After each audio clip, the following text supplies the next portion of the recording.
Yung guys, what's up guys, mga kamaski, na dito ang Carnival Dream guys. So, meet Carnival Dream. Yeah. So, malaki yung barko din dito guys. Nandito sa kasalukuyan, nandito siya ngayon sa Cartagena. So, nandito rin kami sa Cartagena ngayon. Obvious naman, di ba? Alright guys. So, paalis na itong barkong ito. Wala na silang gangway. So, hindi lang natin naabutan yung pagbubusinan niya. So, paalis na ito. Yeah? So, ayan. Unti-unti na siyang umatras. Natanggal na yung tali. At papunta na naman sila sa kasunod nilang itinerary. So, hindi natin alam yun. Right. So, kung gusto nyo malaman, i-search nyo na lang sa internet yung itinerary ng Carnival Dream. So, puti yung dagdagdagan. Carnival Dream come true. Right. So, ayan. So, nakita nyo yung mga nasa gilid na yan. Sila yung mga talagang seaman na seaman.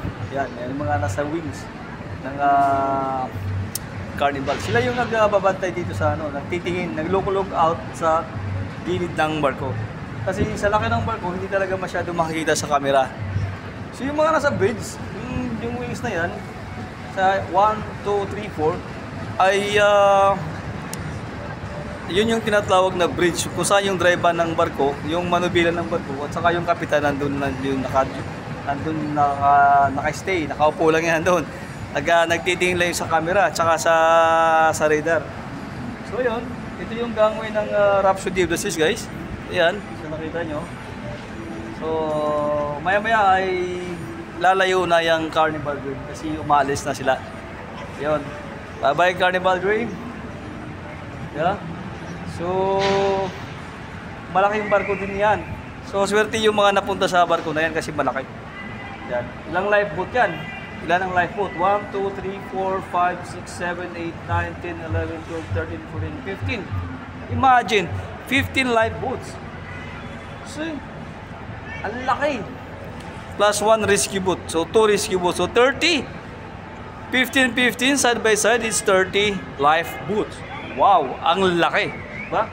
So, ganyan lang yan. Pero itong si Rhapsody, pwedeng ipasok dyan sa loob sa sobrang liit. Right?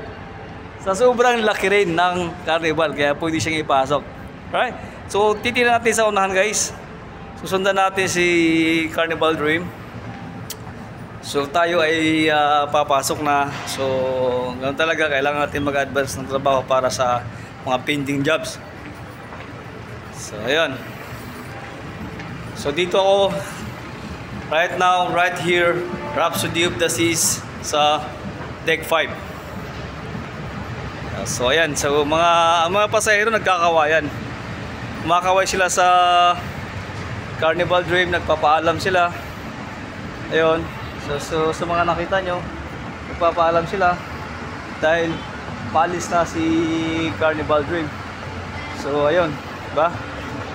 Ayan. So maraming guest, mga guest natin ngayon ay nagpapaalam, nagkakaway-kaway, nagsisi hi, bye bye Totike kasi nga umalis na si Carnival Dream. Nakita nyo, ating mga guest ay nagkakaway-kaway na sila. So nagpapaalam doon kay Carnival Dream. So bye bye Carnival Dream. So ayun. Diba? So, hindi lang ako dito nagpapaalam na kumaway-kaway kasi marami din. Yung mga guest ay nagpapaalam, kumakaway sila. Bye-bye. Bye-bye Carnival Dream. So, ayun, marami kayo dito. So, mostly dito ay kaka-embark lang sa Cartagena kasi interporting kasi ang Rhapsody guys. So, may embarkation sa Panama, may embarkation din sa Colombia. So, ayun, Carnival Dream. So yun guys, sa mga hindi pa nakapag-subscribe sa aking channel, mag-subscribe na kayo at saka hit yung notification bell para ma-notify tayo sa video kung saan si MB Maski BTV. Sabi ko nga, kung saan napunta ay para lang din nandun kayo sa kung saan napunta si MB Maski BTV guys. Thank you so much for watching guys. Love you all. So ayun, alis na si Carnival Dream. Bye bye Carnival Dream. So marami sila kumakaway, nag-pictures sila kasi magandang view. Right? So ayun. Yan. So lumalayo na si Carnival Dream. So, ang laking barko. So, may atras yan guys. So, parang sasakyan din ng barko umatras. Ay pagilid-gilid din yan. Right? So, yun lang guys. Thank you so much for watching Ibi Maskibit TV. Bye!